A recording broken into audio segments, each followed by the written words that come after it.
Urban exploration. The decrepit asylum loomed before me like a monstrous sentinel of the past, its shattered windows and crumbling facade invoking a weird feeling that made my skin prickle.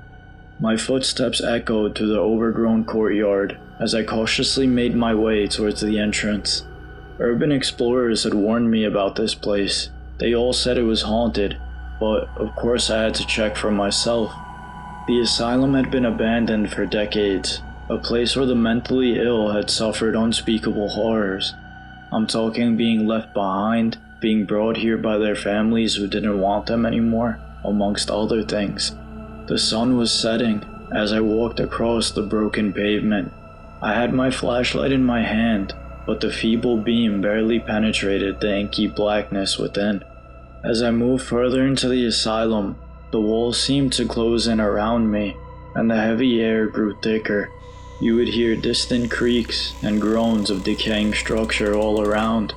My heart pounded in my chest, but I pressed on as my curiosity overpowered my fear. I came upon strange symbols etched into the walls and flickering lights that would add to the creepy atmosphere. Every shadow held the possibility of someone lurking in it, and every creaking floorboard seemed like it was ready to give. I couldn't shake the feeling I was being watched by someone, but I still continued on. My exploration led me to a long, dimly lit hallway. The temperature plummeted, and a shiver ran through me. I heard what sounded like someone whispering in my ear, and it came from the depths of the building. I couldn't make out the words, but the despair and agony in that voice were unmistakable. Suddenly, a figure emerged from the darkness at the end of the hallway. It was a grown man, just staring at me. He charged towards me with unnatural speed, emitting a blood-curdling scream that pierced the silence. Fear surged through me, and my instincts kicked in. I turned and sprinted down the hallway, the pounding of my heart echoing in my ears. The figure pursued me relentlessly through them, his inhuman cries filling the air. The beam of my flashlight danced wildly as I rushed through the corridors looking for an exit. Every corridor looked the same, with blurred walls of decay and peeling paint. The exit was tantalizingly close, but it felt like miles away. My lungs burned, and my muscles screamed in protest. The asylum seemed to stretch and warp, with the hallways twisting and turning in disorienting ways. I could feel the figure gaining on me, his ragged hot breath on my neck. With a final burst of adrenaline-fueled energy, I busted through the shattered entrance and into the moonlight. The asylum's doors were slammed shut behind me, and the world once again was silent. I had to walk away with minor cuts and scrapes, but jumping through a window was better than being caught by that crazy man. I leaned against the crumbling exterior, trying to catch my breath, and my heart raced as I realized the true horror of the place I explored. The asylum was not abandoned, it was cursed, and someone stayed inside, waiting to catch intruders like myself off guard. That moment, I think I escaped a fate worse than death. Railway tracks. I stood at the edge of a desolate, rusting railway track that once carried precious cargo to distant refineries.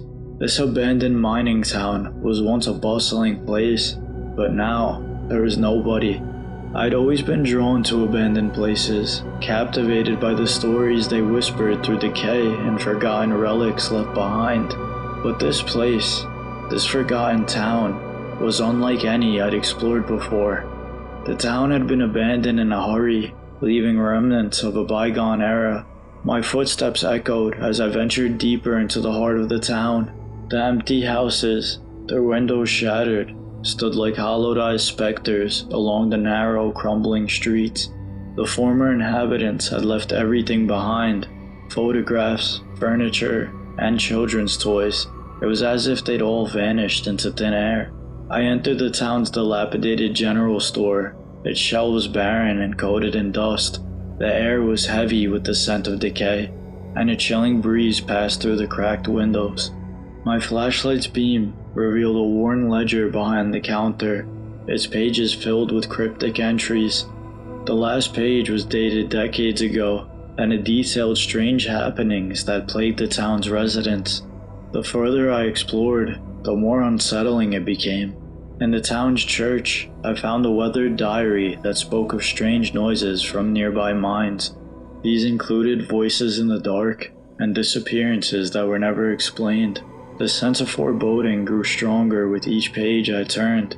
With each step, I couldn't shake the feeling I wasn't alone in this town. The forest seemed to be watching, shadows peering around corners at the corner of my vision, but when I turned to look, there was nothing there.